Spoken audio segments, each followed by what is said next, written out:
Normally, we have so many great-looking vehicles around Mike Duke right now.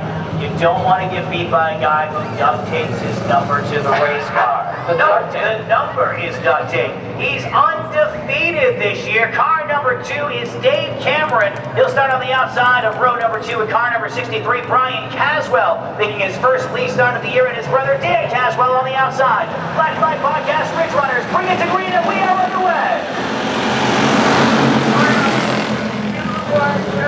Coming through, get it to the outside. Carl Gargan looking for win number 1, and here comes Cameron, splitting them 3 wide. Dave Cameron from 4 starting position already rockets the 2 up to spot number 2 off of turn number 4. He runs second and steps down turn number 1. I'm not sure the ground can hold him up. Cameron has definitely figured out the New Hampshire center of speed. The 2 dives to the inside. Looks for position 1 going into 3 and 4. He has won the last 5 times he has been on the racetrack. The blue number 2 off of turn number 4. Cameron shows the way in the traffic. Scoop number 2 with Seth Brown following in line. And then there's the duct tape car, Mike Doobie, who lost an engine 2 weeks ago, was not able to get that car to full song here tonight, but actually has a race car that has a lot of history. We talked about the Black Flag Podcast Ridge Runners. Some of the featurage lineage to this has Garrett Lamb driving that car when it was a number 38. Now, prior to that, Lyman Pacheco was the driver of that race car. Different number. It was actually, no, I think it was also the number 38. Might have been the number 40.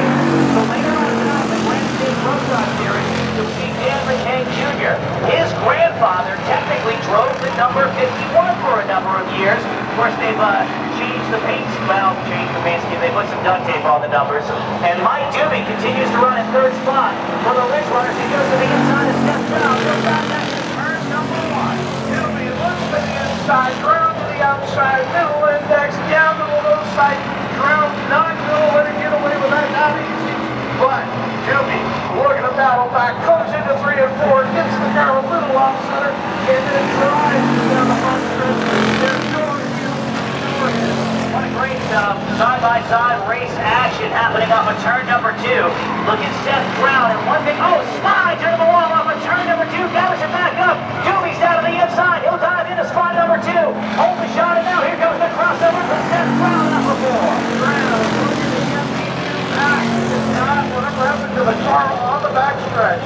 Got the car out to the outside. Doobie saw the opening, got the inside, and drove it into me2. I was about to say, Seth Brown, one of the few drivers who actually set their car up on the outside. That's something that he specialized in and spent the last 4 to 6 weeks on, getting the car dialed in on the outside for those racing situations. Might have to dial it back a little bit after getting loose off of turn number 2, and he falls into the clutches of Carl Gagnon off of turn 4. Gagnon looking for victory lane. He says that he wants to be honored to be out there. He finished on a podium last time out here after the Hampshire center of speed. And here he comes, setting his sights on ground. Carl Gagnon started this year having not been behind the wheel for 30 years. And it appears to me he decided he was going to do some personal things in his new life. Racing has come back into his life. He has adapted quite well, run the top 5 every single week, but he's calling this his experiment year. He's not sure if he wants to race next year, so he's basically using this as a season-long test engine. Wink, because the wing means he's having the time of his life. There is smiles ear to ear every single week in that area, and it's great to see Carl Gagnon have some good runs. He's still going after Seth Brown, who's also going after Mike Doobie. It's a 3-car race off of turn 4. Looking to again, looking to find his way around ground. But they're all trying to catch the duct tape special on the 51 of Mike Doobie.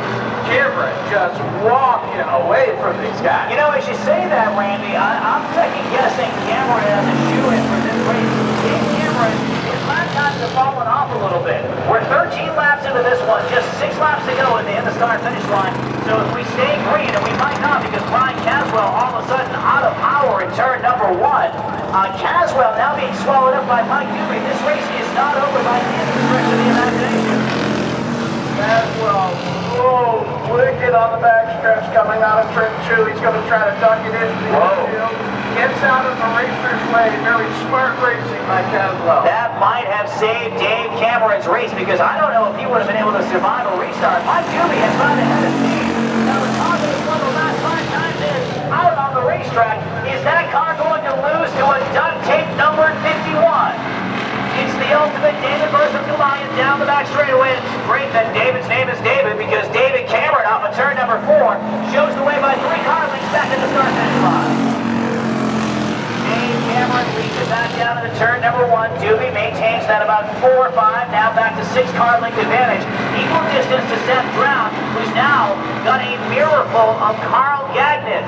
Gagnon, twice Seth Brown's age, the 16, modeled after one of the NASCAR Top 3 Series drivers, A.J. Allmendinger. And Carl Gagnon, the old school G-Body Monte Carlo, wheels it off at turn number 4. Gets a good head of steam, closes it on Brown. Can he make any headway as they come to turn number 3? 2 laps to go this time. This race could be over in 30 seconds for car number 2. In 2019, he was a champion at the now-defunct Beach Ridge Motor Speedway. He was the driver of the year, and he continues to click off championship points in the Advanced Auto Parts Weekly Series here in New Hampshire Center Speed. He's won all over the Granite State this summer. Dave Cameron having himself one heck of a summer. Off of turn number 2, final time down the back straightaway. The separation about 7 car lengths. Mike Dooley, 1 lap stop. It's not going to be enough. And for the 3rd straight race off of turn number 4, Dave Cameron will pick up the victory. Mike Dooley, solid run in 2nd. The DT Asphalt number 16 of Seth Brown finishes next. And then there's the 99 of Carl Gagnon. That will do it for the Ridge Runners.